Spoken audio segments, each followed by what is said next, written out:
you are not entitled to any extra privilege just because you're a child of God. You will have to work hard. You will have to labor. You will have to struggle. You have to fight temptations. You will have to build those muscles that you need to be able to overcome the obstacles that life bring your way. So there's this mistake that a lot of us Christians make, and it is making us to live lives of mediocrity and to operate below our potentials.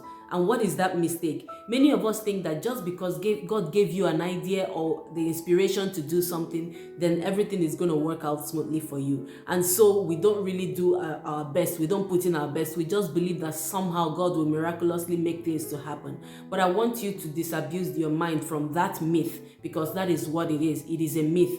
Even Jesus himself, when he was coming to the earth, he was supposed to come and save mankind from their sin, right? He didn't come born in a king's palace. He was born to very poor parents, and even when he was coming to the earth, God didn't make any special arrangement for him. In the end, he had to be given birth to in a stable where animals feed and all the rest of them. And all through his life, he had his own struggles.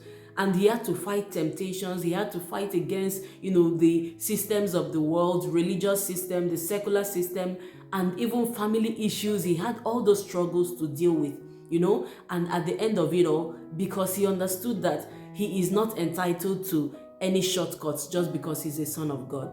That was how he was able to excel. And do you know what? Many of us are falling into this temptation. This was exactly what the devil used to tempt Jesus. When Jesus went to the wilderness to be tempted of the devil, he kept telling him, turn this stone into bread to prove that you're a child of God. Fall from this mountain and God will send angels to save you just because you're a child of God. Bow down and worship me. Get this shortcut to whatever you want. This is because you are entitled to shortcuts. You are special. You're a child of God. So what do I want you to take away from this today?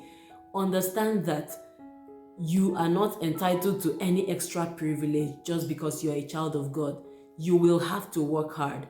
You will have to labor. You will have to struggle. You have to fight temptations. You will have to build those muscles that you need to be able to overcome the obstacles that life bring your way. And do you know what? It is through the process that you become empowered to help other people to navigate that same path. It is through the process, going through that process the way that is pleasing to God is what will make you stand out from every other person that is going through their own process in the wrong ways or using shortcuts. So just think about it. Just because God has given you that idea, it is not going to work out automatically. Go out there, do the work, do the struggle. It doesn't mean that God is not with you. He will be with you through it all, and you will excel if only you put aside that entitlement mentality and get to work. Thank you, and I'll see you in my next video.